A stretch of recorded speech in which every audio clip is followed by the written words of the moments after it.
젊은 이 사역자들에게 물어보면 요즘 젊은 세대가 가장 싫어하는 것이 일방적으로 명령하는 것이다 라고 얘기합니다. 이렇게 해 그러면 몹시 싫어한답니다. 그래서 어투만 살짝 바꿔서 이렇게 해세요 해도 설득이 되고 납득이 되지 아니하면 따르지 않는 것이 이 세대라고 얘기합니다. 저는 일리가 있고 좋은 방식이라고 생각합니다. 그런데 성경에 보면 참 명령이 많습니다. 성경은 특별히 사도 바울 또 편지들에는 다양한 종류의 명령이 나타나는데 이제 오늘이 디모데전서 강해의 19번째 시간입니다.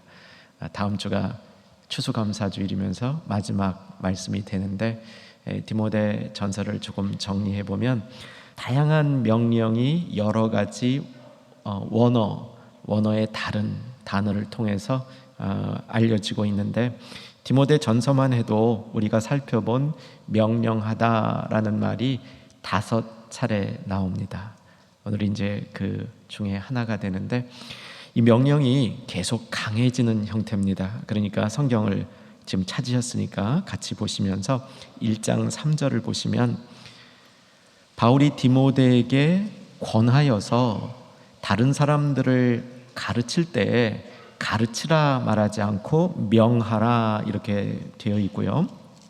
1장 18절로 가시면 이 교훈으로서 명하노니 선한 싸움을 싸우고 이렇게 이야기합니다. 그러니까 바울이 명령하는 내용들은 자신의 의사를 가르치는 것이 아니고 나의 권위로 일방적으로 다른 사람을 이렇게 짓누르는 것이 아니고 꼭 우리가 알아야 될 바른 교훈을 가르칠 때 그것을 부드럽게 가르치는 게 아니라 강하게 명령하라고 얘기하는 겁니다. 이 명령은 군대식 용어인데 군대에서 하는 그런 명령보다도 점점 갈수록 그 강도가 강해지는 겁니다. 그래서 6장 13절을 제가 말씀으로 선포할 때 이 말씀 있는 자리는 여러분 아시죠? 선한 싸움 싸우자, 영생을 취하자, 이런 내용이었습니다. 여러분 지난 한 주간도 선한 싸움 싸우셨습니까? 영생을 취하셨습니까? 못 그러신 분들이 제법 계시는 것 같은데 여러분 우리가 주님 옆에 나올 때마다 특별히 영생을 취하는 삶을 지난 한 주간 살았는가 정기적으로 우리에게 점검해 볼 충분한 이유가 있습니다. 영생을 취하라 이 말은 무엇이냐면 영혼을 소중히 여기고 살았나? 과연 내 영혼은 살아 움직이고 있나? 내 영혼은 또 잠들어 있는 것 아니고 거반 죽게 된 거 아닌가? 이런 나의 상태의 모습을 돌아볼 수 있어야 됩니다. 여러분 앞으로 한 주는 영생을 취하는 삶 확실히 사시기를 주의 이름으로 축원합니다. 근데 그게 명령이거든요. 그래서 저도 한번 따라하겠습니다. 주의 이름으로 명령합니다. 아까보다 아멘이 조금 약해졌습니다. 이 명령에 관해서 계속적으로 오늘 본문에서도 엄히 명하고 있습니다. 엄히 명하고 있는데 똑같은 아주 강한 어조의 명령입니다. 근데 6장 13절보다 한 단어가 더 붙어서 엄히 명한다 이렇게 얘기를 합니다. 아마도 이것은 명령의 준수, 명령을 지켜야 되는 이유가 나 자신뿐만 아니라 주변 사람들과 관련된 공동체의 일이기 때문에 이 명령을 더욱더 엄하게 지켜라 라고 얘기하고 있는 것이죠. 그래서 표현상만 놓고 보면 가장 강력한 명령의 형태입니다. 도대체 사도 바울은 어떤 명령을 하고 있는지 본문을 통해서 꼭 확인해야 되겠습니다. 21절 같이 읽으면서 두 가지 사도 바울의 엄히 명하는 것을 같이 확인했으면 좋겠습니다. 읽겠습니다. 하나님과 그리스도 예수와 택하심을 받은 천사들 앞에서 내가 엄히 명하노니 너희는 편견이 없이 이것들을 지켜 아무 일도 불공평하게 하지 말며. 두 가지를 엄히 명하는 거죠. 첫째가 편견을 없애라, 두 번째가 불공평을 행하지 말라. 이 두 가지는 꼭 지켜야 할 우리들의 명령이라는 겁니다. 그러니까 우리 디모데전서의 이 큰 그림 안에서 보면 바른 교훈과 상한 교훈이 서로 격돌을 하고 있는데, 상한 교훈이 우리 안에 들어오면 만들어내는 것들이 있는데 그중 굉장히 우리를 어렵게 할 뿐만 아니라 주변 이웃 공동체를 파괴하는 것이 편견과 불공평이라는 겁니다. 한번 따라해 주시면 좋겠습니다. 편견을 없애자. 불공평을 행하지 말자.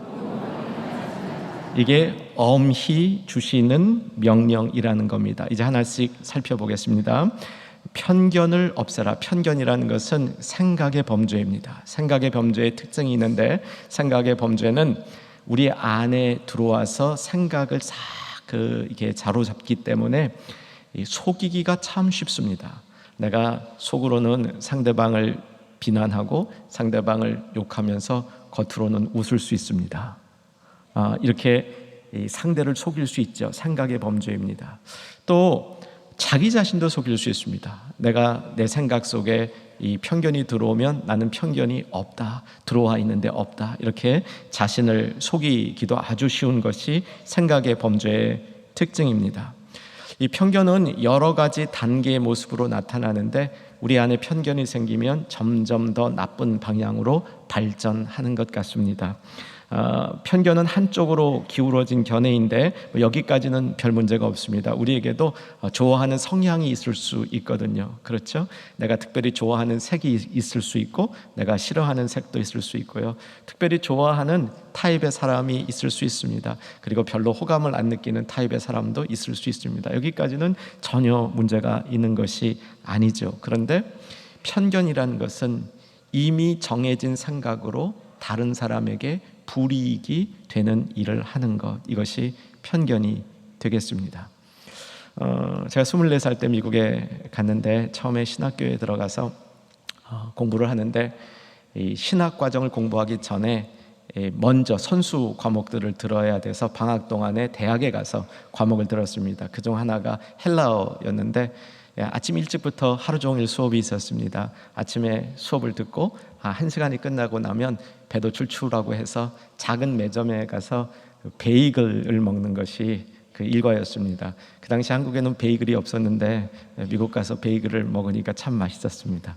그래서 거의 매일 가서 먹는데, 줄이 보통은 이제 그 시간에 사람들이 많이 오니까 줄을 좀 기다려야 되는데, 어느 날 줄을 좀 기다리는데 제 뒤에 아주 깔끔하고 잘생긴 백인 남자 대학생이 섰습니다.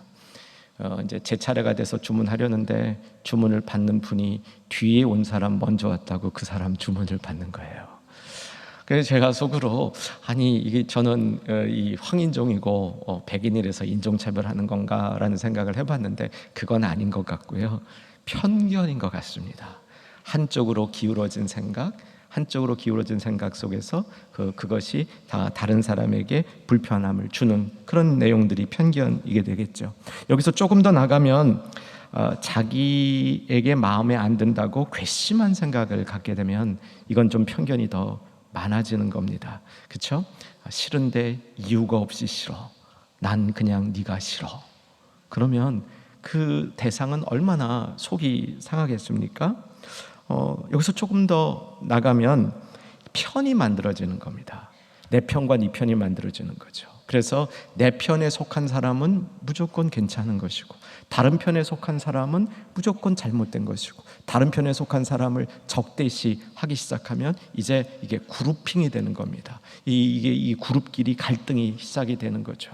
우리가 많이 우려하고 있는 것이 우리나라의 사회가 지금 이런 모습으로 치닫고 있는 것 아닌가 라고 생각이 드는 거죠.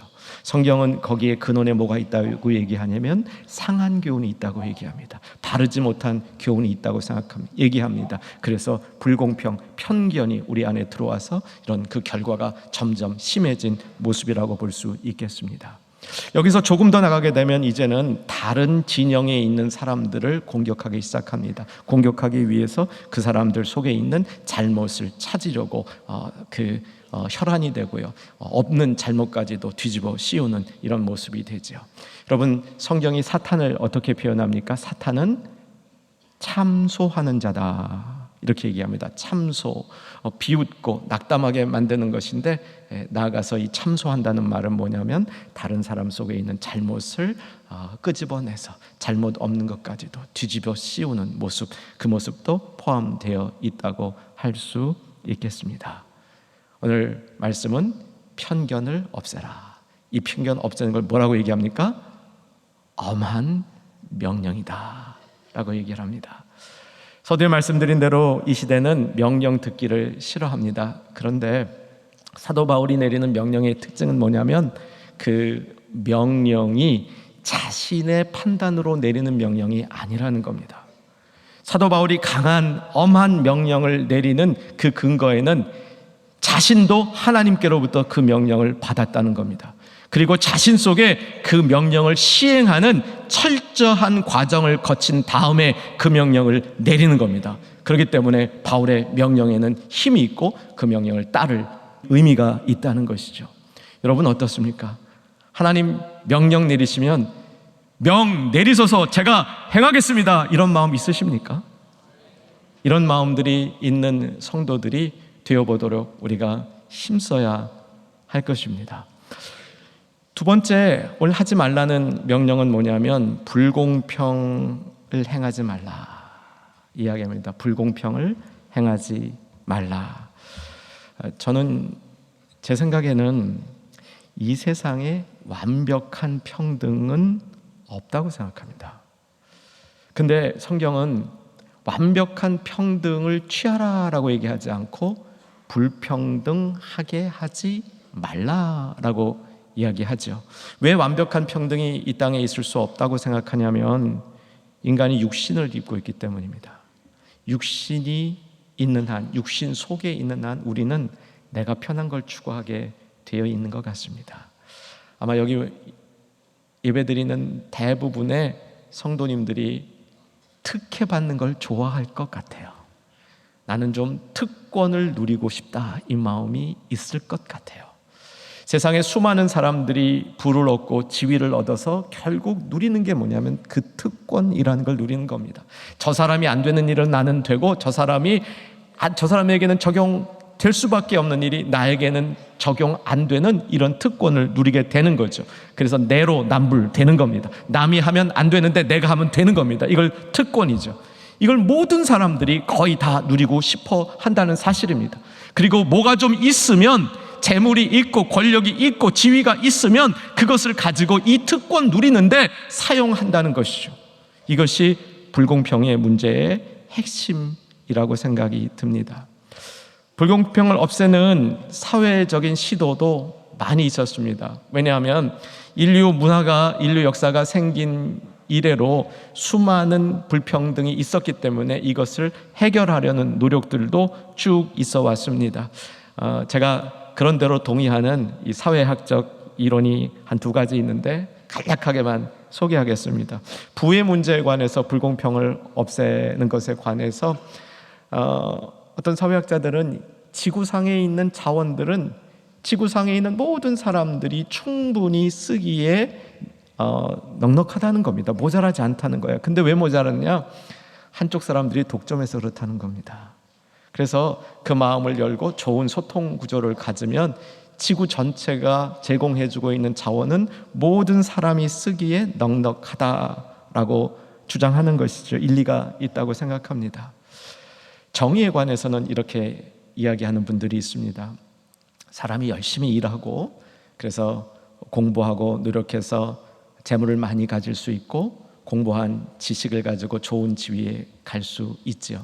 그러면 그 지위에 해당하는 거기 책임도 따르게 되고 거기에 해당하는 그런 그 힘을 갖게 되는 거죠. 그것을 가지고 잘 사용하는 것은 전혀 문제가 없는데 문제가 뭐라고 지적을 하냐면 참된 정의는 그런 재물을 많이 가진 사람, 지식을 많이 가진 사람, 지위를 많이 가진 사람들이 그 일을 행하는 데 있어서는 직무를 행하는 데 있어서는 거기에 준하는 특권은 갖지만 그것을 늘려서 다른 모든 것들을 갖는데 욕심을 부려서는 안 된다. 이것은 정의가 아니다라고 주장하는 겁니다. 그럴듯하다고 생각합니다. 사람들은 그 일을 수행하는 데 있어서 필요한 권위와 그 툴들은 가질 수 있는데 그것을 가지고 다른 많은 것들을 또 취할 수 있는 그런 특권 누리고 싶어 한다는 것이죠. 거기서 불공평이 생긴다고 주장하는 겁니다. 그런데 아무리 많은 사회학적 이론이 나온다 해도 저는 불공평의 핵심 문제를 다룰 수 없다고 생각합니다. 왜냐하면 불공평의 핵심에는 죄가 있기 때문입니다. 죄로부터 모든 불공평이 시작되었기 때문에 죄 문제가 해결되지 않는다면 인간 사이에 있는 불공평은 결국은 해결될 수 없는 문제라고 저는 믿고 있습니다. 성경적으로 이 문제를 잠깐 더 살펴보면 아담과 하와가 죄를 지었습니다. 그래서 하나님이 벌을 주는데 평생 땀을 흘려서 먹고 살도록 벌을 주셨습니다. 알고 계시죠? 그런데 문제가 어디서 생겼냐면 땀을 흘려야 먹고 사는데 땀 안 흘리고 먹고 살고 싶은 사람들이 생긴 겁니다. 불공평의 문제죠. 그런 사람들은 어떻게 합니까? 힘을 키워서 딴 사람 거 뺏는 거죠. 또 하나의 불공평의 문제는 뭐냐면 땀을 흘려서 열심히 일해서 취한 사람들이 이것이 다 자기 거라고, 이거는 몽땅 내 거라고, 내가 땀 흘려 쓰고 있기 때문에 딴 사람과 나눌 이유가 하나도 없다고 생각하는 것, 이 또한 불공평을 일으킨 죄의 이 양상이라 볼 수 있겠습니다. 왜냐하면요, 좀 많아지고요, 좀 높아지면 그것을 넓게 사용해서 특권을 누릴 수 있는 여지들이 참 많습니다. 진짜 땀을 안 흘려도 더 많은 그 자원을 확보할 수 있는 길이 열리기 때문이죠. 그래서 불공평의 문제는 결국은 죄의 문제를 해결하지 아니하면, 그러니까 불공평의 문제는 우리 예수 믿는 사람들이, 정말 은혜 받은 사람들이 해결해야 될 문제라고 믿는 것입니다. 사랑하는 여러분, 은혜가 우리 안에 들어오면요, 그 은혜는 우리로 하여금 수고하게 만듭니다. 수고를 하되 내가 수고하지만 주장하지 않게 만듭니다. 왜냐하면 내가 꼭 해야 될 일을 마땅히 감당했다고 생각하기 때문이죠. 그리고 그렇게 얻어진 것들을 내 것이라고 주장하지 않습니다. 그렇게 얻어진 것들을 다른 이웃들과 나눠야 마땅한 것이라고 생각을 하게 되죠. 은혜가 우리 안에 들어오지 아니하면 불공평의 문제는 해결될 수 없다고 확신합니다. 오늘 엄히 명하는 명령, 곧 편견을 없애고 불공평하게 하지 말라라는 이 교훈을 조금 더 큰 문맥에서 보면 교회 리더들, 장로들에게 주는 교훈이라고 되어 있습니다. 17절로 가보시기 바랍니다. 17절 같이 한번 읽겠습니다. 잘 다스리는 장로들은 배나 존경할 자로 알되 말씀과 가르침에 수고하는 이들에게는 더욱 그리할 것이니라.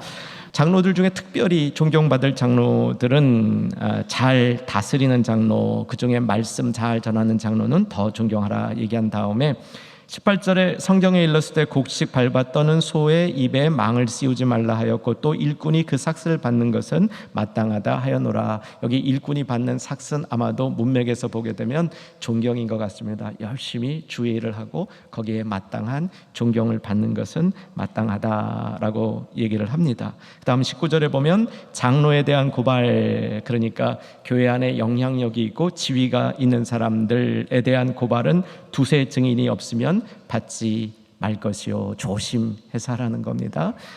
근데 범죄한 리더들은 모든 사람 앞에서 꾸짖어 더 엄히 다루라는 겁니다. 왜냐하면 그 사람의 지위 때문에 다른 사람보다 쉽게 다루어져서는 안 된다. 그런 가르침 후에 정리할 때 내가 엄히 명하노니 편견을 없애고 그리고 불공평한 일을 하지 말게 하라 라고 가르쳐 주고 있는 겁니다. 자, 오늘 디모데 전서를 마무리하기 직전 말씀인데 한번 이 가르침을 좀 큰 그림에서 봤으면 합니다. 바울은 디모데 전서에서 그가 평소에 가르치고 있었던 다른 큰 가르침을 선포하고 그것으로부터 더 구체적인 가르침으로 나가게 되는데 바울은 늘 모든 영혼을 구원하는 일에 큰 관심을 갖고 있었습니다. 여러분, 전에 나눈 건데 4가지 기도 알고 계시죠? 한번 확인하겠습니다. 4가지 기도의 종류. 첫 번째 뭐였습니까? 간구와 기도와 도고와 감사. 이런 기도의 다양한 모습을, 다양한 기도의 훈련을 왜 해야 된다고 얘기하냐면 모든 사람을 구원하기 위해서. 그 모든 사람 안에는 이방인들이 있었다. 이 사도 바울의 정말 그의 사명이었죠. 그는 모든 사람을 이 구원에 이르는 것이 하나님의 뜻이라고 절실하게 믿고 있었던 겁니다. 제가 미국 LA에서 처음 목회를 시작했을 때 그 주변에 정말 존경받는 교계 어른이 계셨습니다.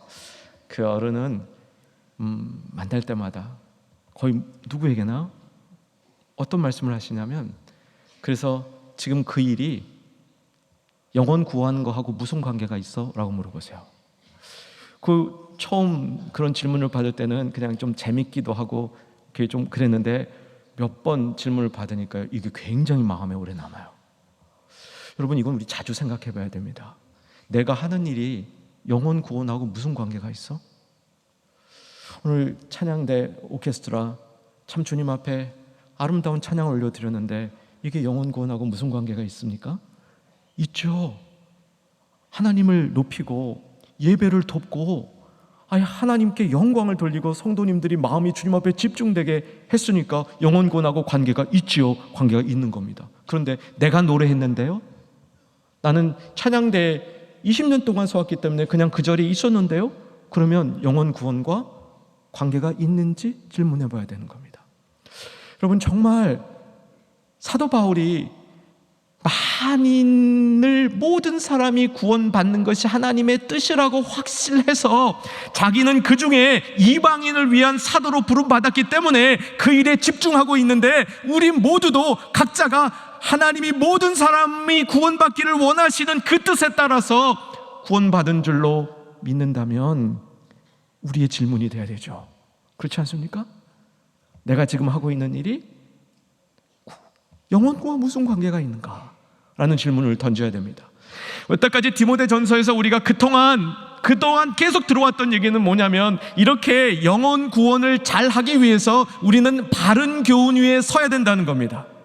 상한 교훈, 바르지 못한 교훈, 다른 교훈이 내 안에 들어오는 것을 잘 점검해서 그러지 못하도록 만들어야 된다는 것이죠. 왜냐하면 상한 교훈이 들어오면 내가 영혼 구하는 일에 관심이 없어지고 영혼 구하는 능력이 없어지기 때문에, 교회도 마찬가지이기 때문에 바른 교훈에 우리가 입각한 삶을 살아야 된다, 이거 가르친 겁니다. 여러분, 좀 바른 교훈이 들어오셨습니까? 상한 교훈 좀 멀리하고 싶은 마음은 있으신 겁니까? 세밀하게 점검해야 됩니다. 상한 교훈은 교묘한 모습으로 우리에게 들어오기 때문에 엄히 명하는데, 오늘 그 절정에 편견이 없어져야 되고 불공평 행하지 않아야 된다. 이것이 상한 교훈이 우리의 영혼을 망가뜨리는 굉장히 중요한 무기라는 사실을 가르쳐 주고 있는 것이죠. 자, 이제 구체적으로 편견의 문제를 없애는 해법을 오늘 본문을 통해서 찾아보겠습니다. 어떻게 하면 편견을 없앨 수 있을까? 오늘 본문의 22절 말씀 같이 한번 봅니다. 22절 말씀 읽겠습니다. 아무에게나 경솔히 안수하지 말고 다른 사람의 죄에 간섭하지 말며 내 자신을 지켜 정결하게 하라. 경솔히 안수하지 말라라고 얘기합니다. 디모데가 목회자였기 때문에 안수를 남발하지 말라, 이런 교훈으로 받을 수 있겠습니다. 저도 처음에는 그렇게 생각을 했습니다.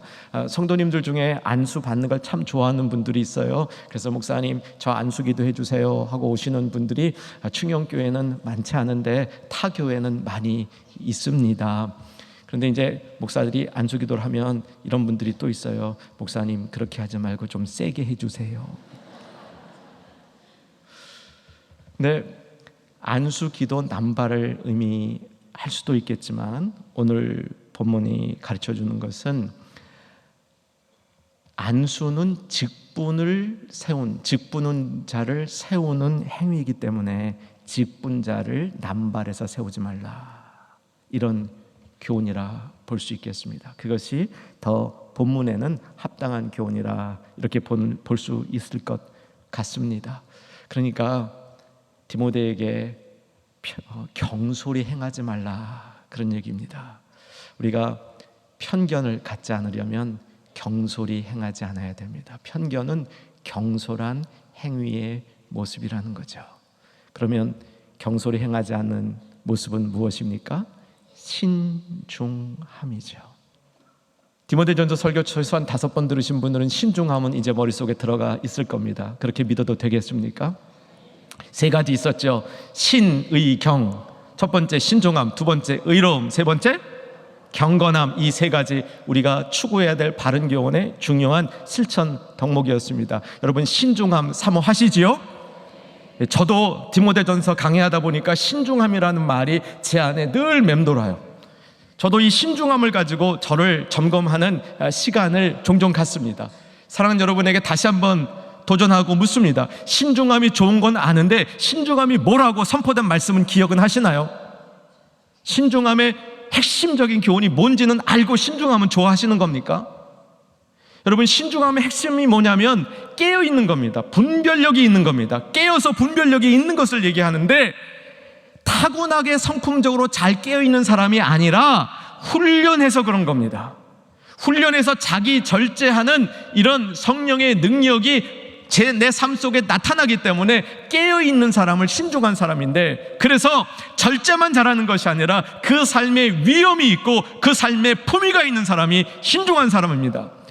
다시 한번 신중한 삶을 사모하는 저와 여러분 되기를 주의 이름으로 축원합니다. 이 신중함이 있어야 편견이 없어지는 겁니다. 상한 교훈은 편견을 만드는데 바른 교훈, 신중함은 우리로 하여금 편견이 없는 삶을 살게 하는 것이죠. 불공평의 문제는 어떻게 해결할 수 있을까요? 과연 은혜가 아니면 해결할 수 없는 이 불공평의 문제는 기준이 분명한 삶을 살아야 된다고 확신합니다. 여러분, 불공평은 왔다 갔다 하는 거잖아요. 기준이 분명한 사람은 불공평을 행하지 않을 것입니다.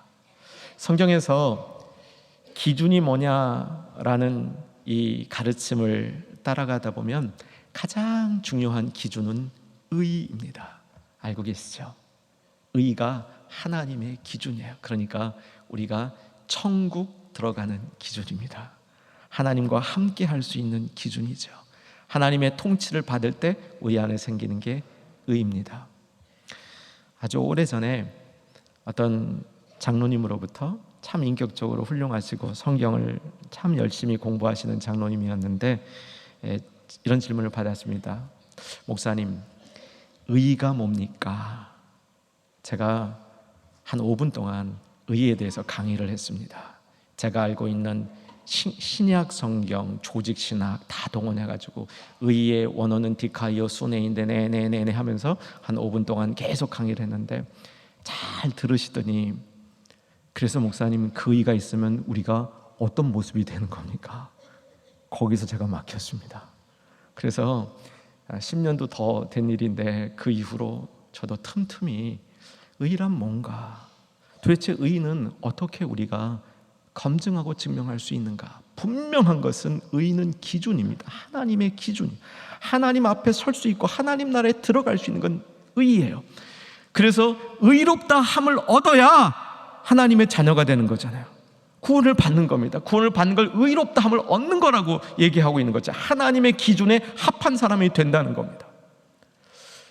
성경 가운데 또 중요한 하나님의 기준이 있는데 그게 뭐냐면 선함입니다. 착함, 선함, 이게 하나님의 기준이에요. 왜냐하면 선한 것을 하나님이 받아들여줘요. 선하며 하나님이 기뻐 받으실 만하다. 제물, 제사를 얘기할 때 자주 나오는 거예요. 이는 선해서 하나님이 받아들이실 만하다. 그러니까 하나님이 받아들인 조건은 선해야 되는 거예요. 물론 의와 선이 비슷한 상관관계에 있는 거죠. 빛의 열매라는 교훈이 있습니다. 아마 우리 충영 가족 가운데는 에베소서를 잘 외우시는 분들이 많아서 에베소서 5장 9절에 보면 빛의 열매라는 말이 나오거든요. 우리 자막으로 한번 보겠습니다. 빛의 열매. 에베소서 5장 9절 같이 읽겠습니다. 빛의 열매는 모든 착함과 의로움과 진실함에 있느니라. 한번 같이 합시다. 빛의 열매는 착함과 의로움과 진실함에 있느니라. 기억되셨습니까? 근데 성경을 읽다 보면 빛의 열매, 여기와 아주 비슷한 가르침인데 의의 열매라는 게 나와요. 그러니까 의는, 그게 의가 내 안에 있으면 반드시 열매를 맺는 겁니다. 그래서 내가 의가 있느냐 없느냐는 의의 열매가 나에게 맺어지는가 안 맺어지는가, 그걸로 판단을 하는 겁니다. 그런데 의의 열매가 뭐라는 설명은 없어요. 한번 보겠습니다. 빌립보서 1장 11절 같이 읽겠습니다. 예수 그리스도로 말미암아 의의 열매가 가득하여 하나님의 영광과 찬송이 되기를 원하노라. 의의 열매가 가득하여. 여러분, 이거 기도문이에요. 이 기도 붙들고 기도하실 수 있었으면 좋겠습니다. 의의 열매가 가득하기를 기도하노라. 그런데 그 앞절을 한번 보시면 빌립보서 1장 10절이 되겠죠? 빌립보서 1장 10절도 봅니다. 같이 한번 읽을까요? 너희로 지극히 선한 것을 분별하며 또 진실하여 허물 없이 그리스도의 날까지 이르고. 지극히 뭐한 것을? 선한 것을. 또 뭐하여? 진실하여. 선하고 진실한 것이 의의 열매라는 겁니다. 빛의 열매는 착함과 의로움과 진실함에 있다. 호환적으로 쓰이고 있는 거죠. 사랑하는 여러분, 우리가 불공평을 없애려면 하나님의 기준인 의가 우리 안에 분명히 있어서 그 의를 사랑하고 공의를 사모하는, 그래서 그의 열매들이 맺어져가는 삶을 통하여 불공평을 이길 수 있는 능력이 우리 가운데 생기는 줄로 믿으시기 바랍니다. 자, 제 말씀을 정리합니다. 엄이 주는 명령입니다. 편견을 없애고 불공평을 행하지 말라라고 얘기합니다. 엄이 주시는 명령 앞에 그리스도의 군사로서 우리가 답변할 수 있기를 소망합니다. 네, 그 엄한 명령에 제가 그 명 따르겠습니다. 이렇게 응답하는 우리 귀한 복된 충현의 성도들 되기를 주의 이름으로 축원합니다.